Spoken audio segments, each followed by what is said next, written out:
प्रक्रियेचा सोडा, मूळ जो सामाजिक दृष्ट्या मागास इथला ओबीसी, बलुता आलुता, भटक्या विमुक्त जाती आहेत त्यांच्या प्रतिनिधित्वासाठी संविधानानं मंडल आयोग स्वीकारला. त्याचं पंचायत आहे सगळं मला माहिती तुमचं. हा, मग माझं सगळं माहिती आहे तुम्हाला. मला माझा प्रश्न तेवढ्यावरच आहे ना, मला दुसरं काय बोलायचं आहे. माझं अभिप्राय हे होतं की तुम्ही त्या ह्याच्यावरती पण बोलावं की कालची निवड ती कोणत्या पद्धतीने झाली. अरे दादा ऐका की तुम्हाला असं म्हणायचं आहे का की राष्ट्रवादी वर्सेस काँग्रेस वर्सेस, अजून आम्ही तिथं पोहोचायला लेट टाइम आहे. नाही नाही नाही नाही चुकीचं जे चळवळीतलं आहे चुकीचं काय चुकलं सांगा ना. माझं म्हणणं असं आहे की इथं एखादा बेरड, रामोशी, एखादा कुंभार, लोहार, सुतार, धनगर असा कोणतरी माणूस इथं बसायला हवा होता. इथं जो काय त्यांचं सोशल डिस्क्रिमिनेशन झालं असेल त्या शिंदे घराण्याबरोबर, काय मागास, कुठलं मागास पण आलंय त्यांना. अदर बॅकवर्ड क्लास मधला दाखला त्यांना कसा मिळाला असेल. मग ते आता माहिती घ्यावी लागेल तुम्हाला. हो, माहिती प्रश्नच नाही. आम्ही घेणार ना. हे बघा, ओबीसी मधलं ऐका, ओबीसी बनायला इथं त्या जातीमध्ये, त्या जात समूहामध्ये जन्माला यावं लागतं आणि जन्माला आल्यानंतर त्या सामाजिक यातना भोगाव्या लागतात. त्यावेळी ते सामाजिक दृष्ट्या मागास ठरतात. दौंडच्या नगराध्यक्षपदी दुर्गादेवी जगदाळे यांची निवड होते. फलटणच्या सभापतीपदी भोसलेंची निवड होते. बरोबर. कोल्हापूरच्या महापौरपदी रूपराणी निकम यांची निवड होते.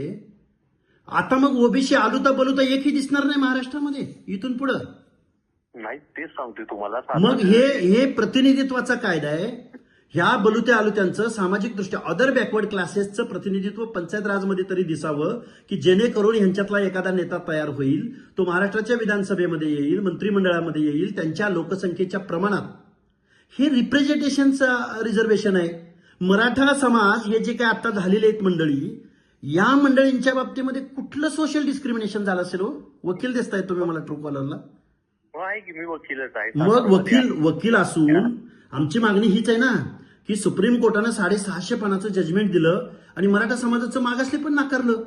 आणि परत तुम्ही 2 सप्टेंबरचा GR काढताय आणि परत ही सगळी मंडळी बसवताय वरती. आता मनोज दादा जरांगे पाटलांची कृपा आमच्या मागे. अहो कृपा, पण हे झालं ना, तुम्ही ताबा मारला ना ओबीसीच्या मागासवर्गीयांच्या अनाथ माती कालवली ना वकील साहेब तुम्ही. नाही पण ते आम्हाला आता ते सिद्ध झालं ना आमचं. म्हणून काय सिद्ध झालंय. अहो हे बेकायदा आहे. मी तेच म्हणतोय ना. माझं स्टेटमेंट तुम्ही ऐकलं नाही. हे बेकायदा आहे. हे सुप्रीम कोर्टाला मान्य नाही. अनेक स्टेट बॅकवर्ड कमिशन्सना मान्य नाही. हे केंद्रीय मागासवर्ग आयोगाला मान्य नाही. म्हणून तर शासनानं बेकायदा GR काढला. तो कोर्टात चॅलेंज आहे. पण इकडे तुम्ही ताब्यावर ताबे मारत सुटला ना. हो, ते आमचे आता कुणबी दाखले निघाले. अहो कुणबी दाखले निघाले, पण मग बाकीच्यांचं तुम्हाला देणं घेणंच नाही का. आता ते आम्ही मत द्यायला जन्म घेतला का हो वकील साहेब. ऐका घ्या की साहेब, तुम्हाला तर सिस्टीमशी भांडावं लागेल. अहो पण सिस्टीमशीच भांडतोय ना. मग मी सिस्टीमशीच भांडतोय. माझं त्यांचं काही ते वैयक्तिक भांडण आहे का. मला वकील साहेब ऐका मी एवढं बोललो पण नसतो दुसरं कुणाला. तुम्ही वकील आहे म्हणून मी हे तुमच्या समोर मांडतोय. नाही तुमच्या ऐका घ्या की साहेब, मी काय बघा, तुम्ही तुमचा मी फॅन काय आहे की तुम्ही एक चळवळीतला कार्यकर्ता आहात. हो. तुमच्या ते चांगली गुण सांगतो. ऐका, चळवळीतला कार्यकर्ता आहात तुम्ही, डायरेक्ट वाघासारखं गोष्ट जे चुकीचं आहे ते चुकीची तुमच्याकडे ताकद आहे. मग ती गोष्ट तुमच्या मला आवडते. म्हणजे एखादा किती जरी असं तरी त्यातली चांगली गुण आपण घ्यायचे, हा माझा स्वभाव धर्म आहे.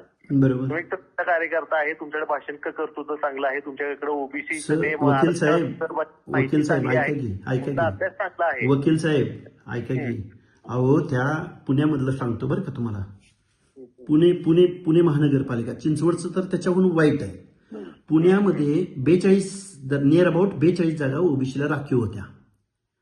त्या 42 पैकी 32 जागा ह्या फक्त मराठा कुणबी सर्टिफिकेट काढलेल्या लोकांनी घेतल्या. 10 जागा त्या खूप महत्प्रयासानं 10 जागा मूळ ओबीसीला मिळाल्या. ज्या 42 मिळायला हव्या होत्या त्या फक्त 10 मिळाल्या. 32 जागा एकाच मराठा कुणबीने घेतल्या. कसा ओबीसी टिकेल हो, कसा ओबीसी निर्णय प्रक्रियेत येईल. या महाराष्ट्रामध्ये 50 ते 60% ओबीसीची संख्या. तुम्हाला फलटण मधली फॅक्ट सांगतो वकील साहेब.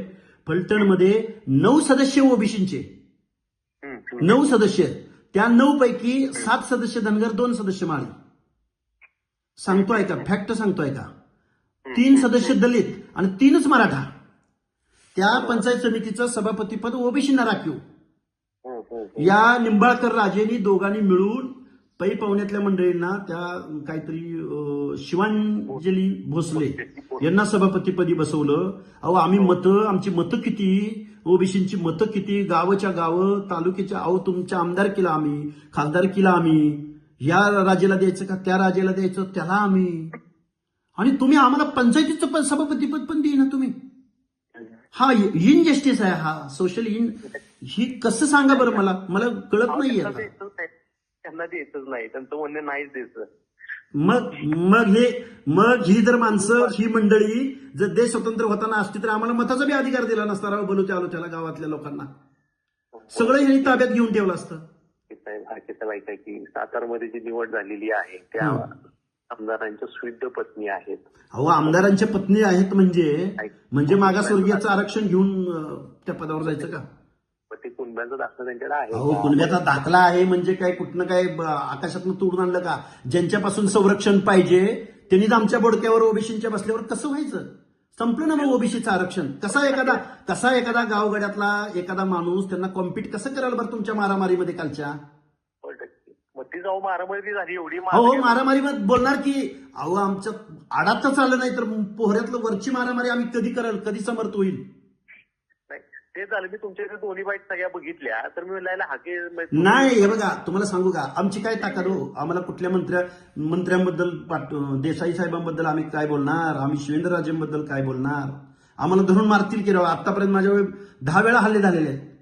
आम्ही नुसतं म्हणतोय की राव आमच्यासाठी जे राखीव होतं संविधानानं कायद्यानं आम्हाला दिलेलं होतं तेच आमच्या हातनं हिरावून घेतलंय.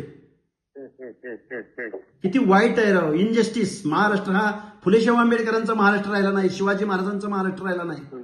या महाराष्ट्रामध्ये ओबीसीच्या बाबतीमध्ये अन्याय होतोय, न्यायानं वागलं जात नाहीये इथल्या राज्यकर्त्या लोकांकडून. हा महाराष्ट्र हेडगेवारांचा झालाय, भिडी गुरुजींचा अजिबात हेगडेवारांची तर लांबची गोष्ट आहे. लक्ष्मण हाके हा बहुजनांचा पोरगा आहे, गाववाड्यातला पोरगा आहे. अरे तुम्हाला महाराष्ट्र दिल्लीचं तख्त रिकामी पडलंय ना. अरे तुम्ही दिल्लीची विचार करा की तुम्ही गावगाड्यातल्या बलू तालुक्या बरोबर काय बांधताय? द्या ना, सोडा ना 1-2 जागा. एखाद्या पंचायत समितीचं सभापतीपद जर एखाद्या ओबीसीला गेलं तर अडचण काय तुमची? गावगाड्याला पाय बांधून मारायचे त्यांना हाके साहेब. अहो बघा ना, आता तुम्ही मला सांगा ना, तरी त्यांना ह्या आताची जी पार्टी आहे बीजेपी त्यांना ही तरी सगळी संपवून टाकायची आहे. त्यांना अंगारे, दुपारे, बुवाबाजी हे तर वाईटच. हे तर अजून लय पुढची गोष्ट आहे.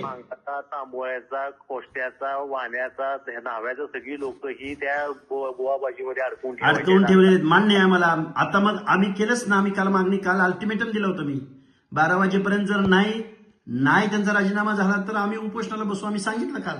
या की सातारमध्ये आलो मी तुमच्या मागे भेटू, प्रश्नच नाही. हे बघा भेटू की, पण माझा विषय, मी एक आंदोलक म्हणून मी माझं एक काहीतरी लाईन आणि लेंथ ठरवून घेतली ना. मी जर प्रत्येक विषयात बोलत राहिलो तर माझा विषय इकडे निघून जाईल ना. मी उद्या तुमच्या मारामारी, अरे त्यो काय आणि ह्यो काय, दोघं पण आमच्याबद्दल कोण कुठं बोलतंय? ह्यांच्या कॉन्ट्रोवर्सीमध्ये ह्यांच्या दोघांची रेस लागल्या. पण आम्हाला खरा हक्क आमचा आहे तिथला अध्यक्षपदाचा, ते राहिलं बाजूला. हक्क तुमचाच होता हाके साहेब. मग मी तेच बोललो ना. ज्या पद्धतीने निवड झाली, ज्या पद्धतीनं तेच बोललोय मी तेच बोललो की मी दुसरं काय बोललो? त्याच्याबद्दल तुम्ही ते बोलावं असं मला वाटतं. अहो तेच बोललोय, बातमी तेवढीच दाखवली मी तुम्हाला. पूर्ण ह्याची एबीपीची पूर्ण लिंक पाठवतो मी, त्यात काय काय बोललोय मी. अगदी जयकुमार गोरे साहेबांबद्दलही बोललोय त्यामध्ये. पण आता चॅनल ते दाखवतच नाही, त्याला काय करायचं? तुम्हाला सगळी लिंक पाठवतो. साधारणपणे अर्धी बाईट झाल्यानंतर मी गोरे साहेबांबद्दलही बोललोय, तेही पाठवतो तुम्हाला. इथून पुढे काय होणार आहे हाके साहेब? तुमच्यासारख्या चळवळीतले जे कार्यकर्ते, बहुजनांची पोर आहेत, मराठ्यांची पोर आहेत, जी काय चळवळीत उतरणार, रस्त्यावरती उतरणार आहे, त्यांचं दाखवायचं नाही. ही संपलंय सगळं. काय सांगू तुम्हाला आता? ही बोलू साहेब, बोलू. धन्यवाद. माझं काय म्हणणं होतं साहेब, ऐका की. हॅलो, तुम्हाला जे प्रोटेक्शन जे दिलेलं आहे ते कोणत्या कारणासाठी दिले मला आपलं विचारते. माझ्यावर आतापर्यंत 10 वेळा हल्ले झालेले, 10 वेळा कंटिन्यू. संरक्षण जे दिलेलं आहे त्याचं ते तुम्ही स्वतः पैसे भरताय? नाही, मला मी कसलं स्वतः मला डिझेल माझ्या गाडीत भरायला. मी आता त्या स्टाफला कुठं जेवण चहा देऊन बेजार आहे. मला ते बेर सुद्धा होत नाही. आता काय सांगू तुम्हाला? शासन खर्च करते का तुमच्या? शासन काय खर्च, कसला शासन कसला खर्च करतंय? प्रोटेक्शनची कॅनव्हास प्रोटेक्शन म्हणजे जीवाला भीती आहे म्हणून त्यांनी दिलंय. त्यांचे काही त्यांची गुप्त वार्ताचे गेले असतील. आतापर्यंत माझ्या 4 वेळा गाड्या फोडलेल्या आहेत. आतापर्यंत काय वाटेल त्या गोष्टी झालेल्या आहेत. 10 वेळा हल्ला झालाय टोटल. आणि अजून एक जरा एक मित्र म्हणून तुम्हाला मी सांगतो, तुमचं म्हणजे महाराष्ट्राच्या लेवलला तुमचं एक चांगल्या लेवल हे नाव आहे, पण महाराष्ट्र हा इमोशनल आहे. हाके साहेब लक्षात घ्या. तिथं जे म्हणलं नाही मी उमेदवार राहणार ते जरा माझ्यासारख्या साहेब पवारच ना वकील साहेब, मला एक सांगा, ही म्हणजे सर्वसामान्य माणसाने दुःख बाळगायचं आणि सुनेत्राताईंनी 3ऱ्या दिवशी जाऊन शपथ घ्यायची. आता कसा घेतलाय काय सांगतो की ऐका की राज्यसभेवरती पार्थदादांना जायचं, शरदचंद्रजी पवारांनी निवडून जायचं. त्या निवडी येते सोडा, त्या टायमिंगला महत्व आहे. सुप्रियाताईंनी स्वतःच्या मुलीच्या लग्नाचं डिक्लेरेशन सुद्धा या काळात केलं. आम्ही सर्वसामान्य माणसांनी दुःख व्यक्त करायचं का? तुम्ही प्रोफेशनल राजकारण करणार. तेव्हा हाके साहेब तुमचं टायमिंग चुकलं, ते तुमचं टायमिंग चुकलं. तेव्हा काय झालं की माझ्यासारखा जो तुमचा फॅन क्लब मधला होता का शिकलेला सवरलेला, ते जर तुमच्यावर तर मत दूषित झाले की तुम्ही मुद्दाम ते पवारांना टार्गेट. अहो मी कशाला पवारांना टार्गेट करू? हे बघा साहेब, ऐका की माळेगाव कारखान्याचं अध्यक्षपदी त्यांनाच पाहिजे, रयतचे अध्यक्ष त्यांनाच पाहिजे, शिवप्रसारक शिक्षण मंडळीचं पण त्यांनाच पाहिजे. आणि ऐका की कंप्लीट करू दे मला. राज्यसभेवरही त्यांना जायचं आजानातूंना आणि ताईंनाही उपमुख्यमंत्रीपद, आपल्या सुप्रियांनाही तेच, आणि पुन्हा आपल्या रोहित पवारांना बी तेच. अरे ते जाचक आहेत, तिथं जगताप आहेत, तिथं तावरे आहेत, त्यांना तरी कारखाना तरी सोडा की ऍटलिस्ट. सिस्टीम आहे, व्यवस्था आहे. आम्ही भावनिक बनायचं आणि ह्यांनी प्रोफेशनल राजकारण करायचं. हे कसं वाटतंय बरं वकील साहेब तुम्हाला? वाटतंय ते बरोबर तुम्ही म्हणताय, बरोबर आहे. पण काय झालंय की तुम्ही तिथे जाऊन ते म्हणताय की नाही मी जाऊन म्हणजे माझा क्राऊड आहे ना तिथं. अरे आम्हाला तुम्ही मोजतच नाही. पिढ्यानपिढ्या आम्ही राष्ट्रवादीचा बेस वोट म्हणून काम केलं. पिढ्यानपिढ्या पारगाव खंडाळा घ्या, वाई घ्या, कवटेमंकाळ घ्या, बारामती घ्या, इंदापूर घ्या. काय धनगरांनी चूक केली? एका विधानसभा कन्स्टिट्युन्सीमध्ये लाख मतदान धनगरांचं. पवार साहेबांनी जेव्हा राष्ट्रवादी स्थापन केली तेव्हापासून धनगर राष्ट्रवादीच्या मागे आहे. आणि तुम्ही अहो साहेब, पवार साहेब, तुम्ही 15 जागा घ्या ना तुम्ही. अरे 2 जागा तरी धनगरांना सोडा. विषय काय आहे तुम्ही एक लक्ष द्या. तुम्हाला जर लॉंग लाईफ लंबी रेस का घोडा जर हे बघा पवार साहेब, मी मोरे माझं आडनाव मोरे बरं हा ऐका की लंबी रेस का तुम्हाला जर घोडा व्हायचा असेल तर तुम्हाला प्रत्येक वेळी मी वाघ आहे हे जगाला सांगायची गरज नाही. हे बघा साहेब, वाघ आहे लक्षात घ्या साहेब. मी महामानव काशीरामांचा विचार फॉलो करतो बरं का. बहुजनांना एकत्रित आणून त्यांनी सत्तेचं तख्त बदललं उत्तर प्रदेश सारख्या राज्यामध्ये. हा तर फुले शाहू आंबेडकरांचा महाराष्ट्र आहे, छत्रपती शिवरायांचा महाराष्ट्र आहे, की जिथं सोशल इंजिनिअरिंगची भूमी म्हणून ज्या भूमीला बघितलं जातं तो महाराष्ट्र आहे. पण ह्या पहिल्या 18 पगड जातींना जोपर्यंत मी पॉलिटिकली लिटरेट बनवत, म्हणजे लिटरसी त्यांची वाढवत नाही, साक्षरता, तोपर्यंत हे कारखानदारच महाराष्ट्राच्या बोडक्यावर बसणार. सत्ता कोणाचीही असू, ते जाऊन भाजपची आली तिथं जाऊन मंत्री होणार, काँग्रेसची आली तिथं जाऊन मंत्री होणार. अरे सर्वसामान्यांचं काय? अर्धी लोकसंख्या ओबीसीची आहे साहेब.